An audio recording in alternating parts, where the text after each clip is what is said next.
اهلا وسهلا بحضراتكم. احنا بنستكمل كلامنا عن الليترتشر ريفيو، وتعتبر دي الحلقة التانية في الليترتشر ريفيو. هيبقى عندنا التايتل او الهيدرز بتاعة الحلقة بتوضح ترتيبها. يعني اتكلمنا ان الليترتشر ريفيو عبارة عن 3 خطوات رئيسية blended ممزوجين مع بعض: identification، evaluation، وdocumenting. وممكن نضرب مثال في الحلقات دي عن استخدام ال APA فورمات.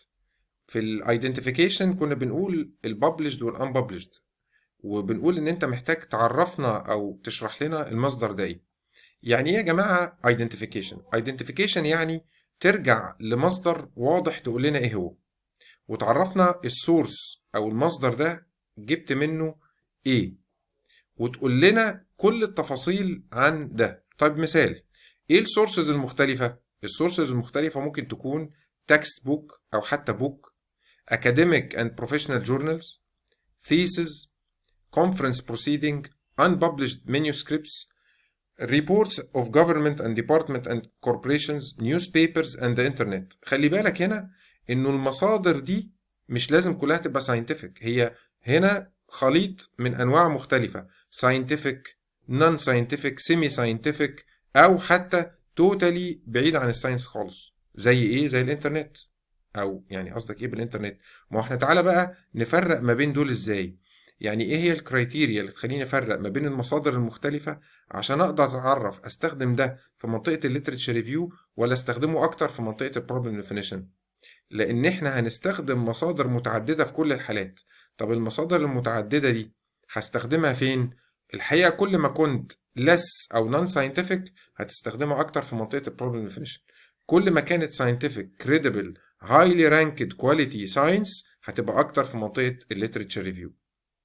طب ازاي افرق ما بين published و unpublished، وازاي افرق ما بين المصادر دي؟ تعال نتكلم بسرعة كده في بريف جزئي هنا. هي الكواليتي اوف الليترتشر بنعرفها ازاي؟ الحقيقة بنعرفها بأقل أول مستوى خالص اللي هو هنا عند ريسيرشر. الحقيقة بيشتغل زي ما احنا فاكرين يا ابلايد يا بيزك بشكل عام ساينتفك ريسيرش. طب الابلايد بيتعمل بأنهي ابروتش أو أنهي طريقة؟ الابلايد بيتعمل ديدكتيف. طب البيزك اندكتيف. طب ده مين ريسيرشر؟ ده ريسيرشر بياخد ماستر او دكتورال ديجري وقاعد شغال على الثيسز او الديسرتيشن بتاعته. ادي هو عندنا الريسيرشر الظريف بتاعنا، ومعاه مين؟ معاه مشرف او 2 او 3 او اكتر. بينتج ايه؟ بينتج ثيسز او ديسرتيشن.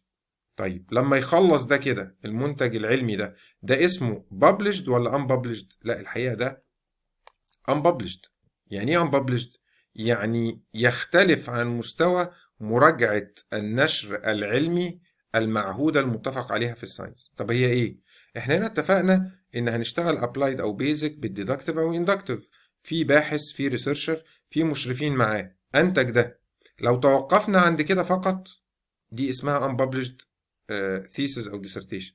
الله، امال انا لما الجامعه قالت وتوصي الجامعه وتوصي الكليه بطباعه لا دي طباعه سيركيليشن برينتنج. طب امال دور النشر او اللي بنقول عليهم دور نشر، في دور نشر علميه وفي دور نشر عاديه، تنشر كتاب، تنشر اي محتوى قيم وجيد، ما قلناش حاجه، بس لا ينطبق فيه ولا يشترط فيه تطبيق المبادئ ومكونات البحث العلمي. وبالتالي نقدر نعرف من ضمن ده كتاب مثلا. الكتاب ايه تعريف الكتاب؟ قلنا الكتاب رأي المؤلف.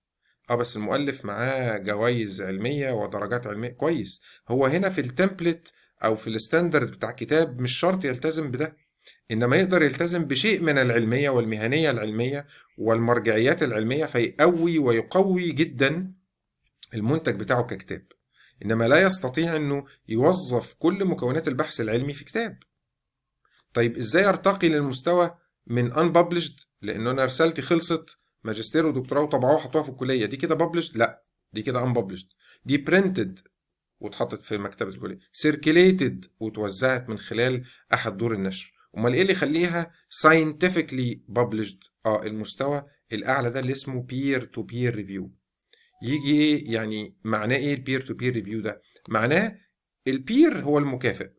البير هو المكافئ. طب مكافئ بمعنى ايه؟ يعني شرح كلمة مكافئ غير ترجمتها. شرحها انه هو يتخصص في نفس نوع التخصص، فلو انت عامل ريسيرش عن موضوع هو يفهم في هذا الموضوع. رقم 2، بيبقى بالدرجة الأولى كمان أعلى من الريسيرشر وقد يكون زي أو أزيد في العلم من السادة المشرفين المراجعين اللي هنا. يبقى المراجع العلمي اللي فوق ده أستاذ 2 3، بيوصل كحد أدنى 2، ويمكن لما بيزيد بيوصل ل3 أو 4. بيعمل مراجعة لأنه يفهم ومكافئ ليك في هذا العلم. وكمان أعلى درجة بقى بالترتيب العلمي اللي هو المفروض في أغلب الأماكن والبلاد والمعاهد العلمية بيبقى قرين أو قرينة يعني أو بدلالة إنتاج علمي عمله. حتى لو ما كانش معين في كلية بيبقى عنده إنتاج علمي وبحثي أكبر من تأليف وإنتاج أبحاث علمية. طيب مين اللي هيختار دول وهيروح فين وقابلهم إزاي؟ دول بتقابلهم هنا في مكان تعمل فيه بابليكيشن أو تبقى المنتج العلمي بتاعك بابلشد في مكان اسمه جورنال. طب أروح الجورنال إزاي وإيه هي الجورنال؟ الجورنال هي جمعية، تجمع من عدد من الأساتذة، بيبقى خارج نطاق الأكاديمية أو المعاهد التعليمية العلمية أو الكليات والجامعات، داخلها أو خارجها. أسسها مجموعة من يعني لا يشترط أنه يبقى مقترن بجامعة أو بكلية، ولا يشترط أنه يقترن بمعهد علمي. ممكن يبقى مجموعة من الأساتذة بيأسسوها بشكل جوينتلي مع بعض. لما يأسسوها يعملوا إيه؟ يتلقوا مننا كباحثين البيبرز. طب البيبر دي عبارة عن إيه؟ هي مختصر أو خلاصة الجهد العلمي اللي عملته، سواء كان الجهد العلمي مبني على ثيسز أو ديسرتيشن. طب بتبقى قد إيه تقريبا من حيث الكم؟ بتتراوح ما بين تقريبا يعني 6000 كلمة إلى 8000. لو زادت 10000 أو 12000 بتكون لأنها بيزك ريسيرش. قد يقبل في بعض الحالات بيزك ريسيرش، وقد يقبل في بعض الحالات أبلايد ريسيرش. طيب إنما الأفريج المعتاد 6000 7000 8000. عشان تتخيل معايا الثيسس بتاعتك أو الديسرتيشن بتاعتك هتقترب من 50000 60000 70000 كلمة، which means إن أنت محتاج تضغط وتجمل شغلك بإنك تتنازل عن 90% من المحتوى المكتوب وتحوله بنفس قوة المحتوى العلمي إلى بيبر من 6000 7000 8000 كلمة. طب مين اللي هيقول لي الاشتراط ده؟ الجورنال اللي هتروح لها هتقول لك من اشتراطاتنا في مرحلة مبكرة جدا في الأول قبل ما تبعت لي البيبر لازم تكون في عدد الأوراق الفلانية. طب لو ما قدرتش أعمل ده، لا لازم أتدرب عليه. طب لو بعتها لهم أزيد هيرفضوها. طيب هستفيد إيه لما بعتها لهم في شكل بيبر مضغوطة؟ هيراجعها السادة الأساتذة دول 2 أو 3 وهتنشر، وهو ده بقى الاعتراف العلمي على مستوى نشر علمي حقيقي، إن الجورنال الفلانية قبلت مني بعد ما راجعها الأساتذة دول البيبر دي اللي مبنية على الثيسز أو الديسرتيشن. عندك فرصة الثيسز الماجستير بتاعك تطلع منه بيبر أو 2، عندك فرصة الدكتوراه تطلع منها بيبر أو 2. ممكن نتخيل الجزء بتاع البروبلم والليتريتشر مع الديزاين بيبر، وبعد ما جمعت داتا واناليسز وكونكلوجن بيبر تانية. ولو كانت الليتريتشر بتاعتك اكبر ممكن تتقسم 2 مع الديزاين يطلعوا 2 بيبرز. وممكن الاوتكم لو عامل فيه كومبريهنسيف مثلا كوانتيتيف وكواليتيف اناليسز يتقسم كل واحد منهم جزء ويطلع في شكل بيبر. حتى انه كتير من الكليات والجامعات والمعاهد العلمية المقدرة واللي ليها ترتيب قوي تشترط عليك اصلا تنشر اوراق علمية قبل ما تناقش الثيسز او الديسرتيشن. بس طبعا دي درجة من درجات القوة والصعوبة مش هتلاقيها في كل الكليات والجامعات في المنطقة بتاعتنا نوعا ما. طيب ايه الدروباك او ايه الخطورة في المرحلة دي مع انها نشر علمي؟ انه المجموعة دي من الاساتذة عارفين اسماء الباحث والمراجعين دول والمشرفين دول، ودول كمان عارفين اسماء وبيانات دول. طيب ايه المشكلة هنا؟ يحصل sort of negative bias، يتأثروا. والله ممكن دول يجاملوا الجماعة دول طالب أو السادة المشرفين اللي معاه، ممكن تتبدل الأدوار أو كانت الأدوار قبل كده في مواقع تبادلية أو ستكون.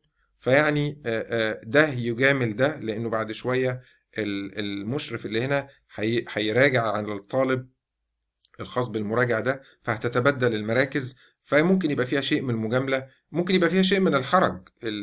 أحد المراجعين دول يبقى عنده شيء من الحرج إنه يكتب تقرير قوي في زميله ده اللي كان مشرف على الطالب ده، يخفف شوية من ده. لا احنا عايزين البحث العلمي يخضع لقوة أكتر من كده في المراجعة، فننتقل للمستوى اللي أعلى منه اسمه بلايند ريفيو. إيه فرق مستوى البلايند ريفيو ده؟ أولا أنت البيبر بتاعتك ممكن تبعتها الجورنال أو كونفرنس. ايه الفرق نوعا ما بين الجورنال له دورية دورية قد ايه؟ غالبا قليلة، ممكن تبقى كل شهرين 3، ممكن تبقى 6 شهور، فهي كوارتر، فصلية، نص سنة او ما شابه. وكل جورنال هتقول لنا ده من الاول. امال الكونفرنس ده ايه؟ لا ده غالبا سنوي، واحيانا يصل الى سنتين لو اكتر ناحية البيزك ريسيرش. الكونفرنس هو بنشوف يا ترى الجورنال دي كجورنال وإديتوريال بورد اللي هو مجلس التحرير بيشوف يا ترى العلم اللي انتشر عندنا خلال السنة سنتين اللي فاتوا مركز على ايه. فممكن نعمل كونفرنس كل سنة او سنتين نناقش اهم الموضوعات، او نعمل الكونفرنس كل سنة او سنتين نناقش الموضوعات اللي ما اتناقشتش، فنطلب من السادة الريسيرشرز الباحثين ونعمل حاجة اسمها كول فور بيبرز للكونفرنس، اكتبوا لنا واعملوا لنا ابحاث في المساحة دي. فيبعت لنا ابستراكت اللي اتكلمنا عليه قبل كده، مجمل من 300 ل 500 كلمة تقريبا، يقول لنا دي عندي الفكرة، نديله ابروفل، نقول له اكسبتد، يشتغل على البيبر 6 شهور او سنة ويبعتها لنا وتصل للكونفرنس، فيبقى احنا كريسيرشرز قدمنا في الكونفرنس ده وتتم فيه المراجعة العلمية زي الليفل ده او الليفل الاقوى ده. ايه الليفل الاقوى ده؟ بلايند ده يعني بيعملوا ايه؟ الجماعة دول من الريفيورز نخبي اسمائهم، نخفي اسمائهم عن الطالب الباحث اللي بعت لنا البيبر والسادة المشرفين. طب ايه قيمة ده؟ يبتدوا بقى يقيموا براحتهم، ما يقلقش انه زميلي ده يعرف عني، لان مهما تباعدت البلاد وتباعدت يعني الجامعات والكليات بتتبدل المواقف ونبقى عارفين اسماء بعض ومراكز بعض، فلا شيلوا بقى اسمائنا احنا كمراجعين هنا عن السادة المشرفين اللي هنا، فبالتالي نكتب تقريرنا بالقوة المطلوبة، ما يبقاش عندنا قلق. طيب بس لسه في دروباك، ايه هو؟ والله طيب هم الجماعة دول لو عندهم شيء من التحيز السلبي ضدنا، يعني زعلانين منا شوية، والله مننا كبلد، مننا كجامعة، مننا ككلية، من الموضوع أو غيره، إزاي نتلافى ده؟ طيب نوصل بقى لشوية المستوى الأعلى، بيسموه دبل بلايند. يعني إيه دبل بلايند؟ يعني الطرفين مش هيبقوا عارفين بعض، لا اللي بعت البيبر عارف مين اللي بيراجع عليه، ولا في نفس الوقت اللي بيراجع البيبر هيبقى عارف أنا براجع على مين. ودي هتبقى كومبليكيتد شوية، وعملية بتبقى مرهقة في السبمشن. بنبعت وبنسبمت هنا احيانا سطر سطر او باراجراف ايمج في مكانها، بنرفع الدوكيمنت من مرة من غير الاسماء خالص، بتبقى متشالة منه، ومن غير الريفرنسز، ومن غير التفاصيل اللي تبين مين دول، وكمان ما نبقاش عارفين راحت لمين.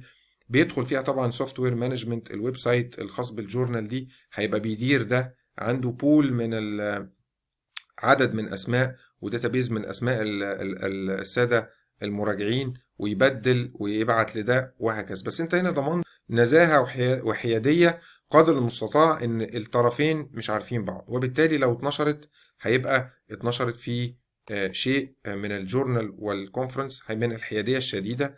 وعلى هذا الاساس لما تنشر نبتدي نقول طيب هو دلوقتي ازاي ممكن نعرف قوه والكريديبيليتي الخاصة بالجورنال ويحصل لها شيء من الترتيب أو الرانكينج، سواء الجورنال أو الكونفرنس. في حاجة اسمها الإمباكت فاكتور.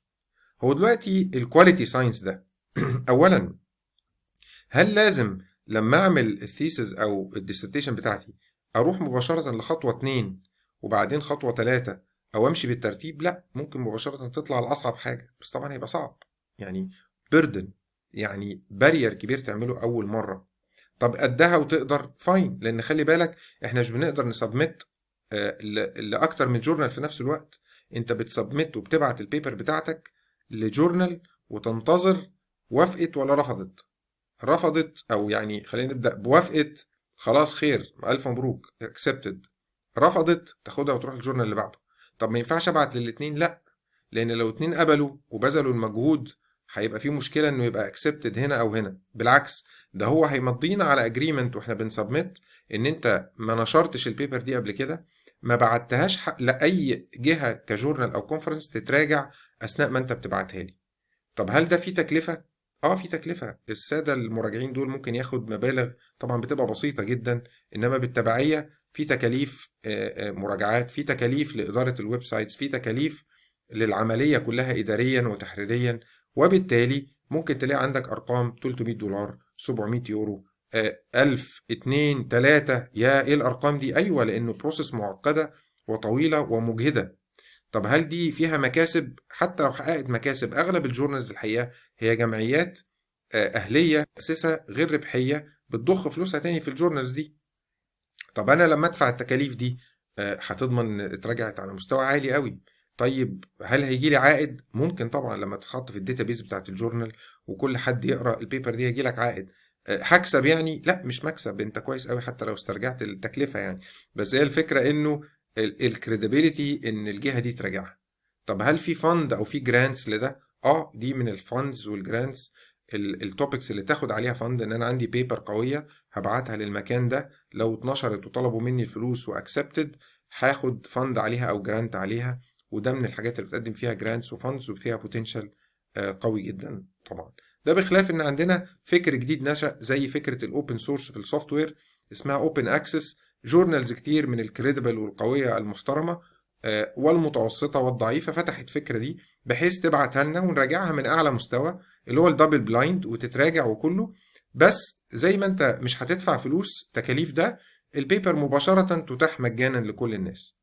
فده برضو وين وين سيتويشن كويس، لانه انت لما تنشر البيبر وتبقى اكسبتد في مكان كريديبل وكل الناس تطلع عليها، هيبقى ليها فرصة انتشار اعلى بدون العائد المادي على قلته او توسطه او كبره، انما العائد العلمي هيبقى اقوى. طب كل ما البيبر تقرأ، هنشوف بقى في عملية الدوكيومنتيشن ان كل واحد يقرأ البيبر ويستفيد بيها، في لزاما عليه انه يكتب اسمك وبياناتك وبيانات المؤلفين بالكامل، وبالتالي ندي نقطة او بوينت للأوثر ده او المؤلف ده اللي هو حضرتك والمشرفين اللي معاك. طيب والبيبر نفسها تاخد بوينت، والجورنال اللي سحبت منها او اخدت منها البيبر دي تاخد بوينت، وبالتالي يحصل تراكم للبوينتس عند كل جورنال وعند كل بيبر وعند كل ريسيرشر. وبالتالي نبتدي نتعرف على قوة الريسيرشر وقوة البيبر وقوة وترتيب الجورنال او الكونفرنس، اللي بالنسبة للجورنال ترتيبها بنطلق عليه امباكت فاكتور.